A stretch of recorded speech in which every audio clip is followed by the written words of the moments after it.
Janë 12 ditë proteste në kryeqytet, të cilat filluan pas publikimit të një videoje skandali ku disa punonjës të një policie private dhënuan një qytetar gjatë protestës që bëhej në fshatin Zvërnet, ku një subjekt privat kishte rrethuar territorin dhe banorët e zonës kishin pretendime në lidhje me pronësinë. Më pas, gjithçka u kanalizua në protesta në Tiranë, sa me të vërteta, sa me gënjeshtra, po prej 12 ditësh protesta vazhdon në kryeqytet. Fillimisht kishte lidhje me flamingot, izraelitët, pronësinë, shitjen e tokës shtetërore në Zvërnet, një pjesë të cilave nuk ishin as pak të vërteta që u kanalizuan në kërkesën për dorëheqjen e kryeministrit Edi Rama. Grupimet në protest. Në protest marrin pjesë qytetarë të thjeshtë, të ngarkuar, të mllëfosur nga 35 vjet padrejtësi, tranzicion, sa nga politikat e PD-s në politikat e PS-s, sa nga ata neomarksist dhe revolucionar që kërkojnë dhe Berishën në burg, dhe pse ish kryeministri është në hetim nga spaku, po ashtu kërkojnë dhe Rama në burg. Ka në protest për te qytetarëve, parti të vogla politike si ato të Qorit, Lapajt dhe Agroshehajt, ka legalist, ballist, demokrat, të majt, rryma të ndryshme që marrin pjesë. Atyre pas një diskutim tashmë ju është bashkuar dhe kryebashkiaku i Tiranës, i cili ndodhet në burgun e Durrësit për 13 akuza të rënda penale, Erjon Veliaj. Skemat e Veliajt. Erjon Veliaj ka disa skema të organizimit që mbështetës së tij të nxisin protestën, të marrin pjesë, ndoshta me qëllimin dhe pazarin e vetëm si kërcënim ndaj kryeministrit Rama për ta liruar nga burgu. Por përtej saj, duket se njerëzit e Veliajt, instrumentet e tij në terren, veprojnë në mënyrë të pandalshme dhe nxisin protestën kundër kryeministrit. Disa call centera të vegjël, të cilët përdoren nga zyrtarë të Bashkisë së Tiranës dhe ish drejtor apo drejtues aktual, telefonojnë qytetarë dhe u kërkojnë që të marrin pjesë në protestë, u kërkojnë mbështetje.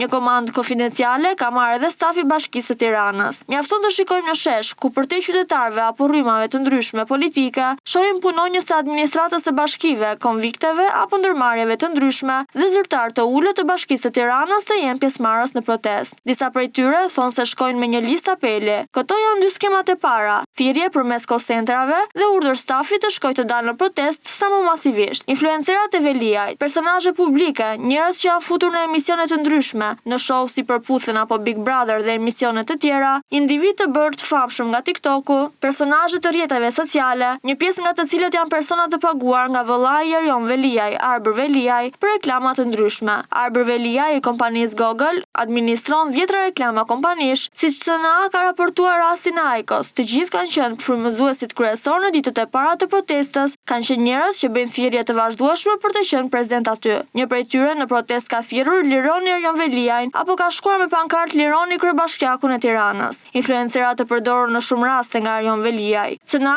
ka sjell një pjesë të tyre, artistët e Veliajt, përter influencerave. Është një segment tjetër ai i artistëve, njerëzve të botës së show, skenik dhe ekranit, përtej influencerave, artistë dhe personazhe publike, të cilat e kanë mbështetur Erjon Veliaj në fushata më shumë të ekspozuar në zgjedhjet e vitit 2023, me mesazhe të shumta, me video, me postime dhe me thirrje për ta votuar atë, pasi ai ishte njeriu që e kishte ndryshuar shumë Tiranën. Ata që dikur thërrisnin Lali, do fitosh Lali, janë nga njerëzit që sot bërtasin Rama në burg, poshtë qeveria, Rama ik, Rama jep dorëheqjen e tjerë. Gjithashtu është edhe pjesa e disa artistëve, personazheve të botës së showut apo influencerave, të cilët u solidarizuan me Erjon Veliajin dhe shkuan me vrap kush e kush të takonte i pari kur ai u paraqit në gjykatën administrative në një paditje sharake ndaj prokurorit të spakut Orsdado, të cilin kërkon të largojë nga detyra për të rrëzuar 13 akuzat e tij të rënda penale. Skema Veliaj kundër Ramës. Call centera apo mini call centera të kontrolluara nga Bashkia e Tiranës, stafi i bashkisë, influencera,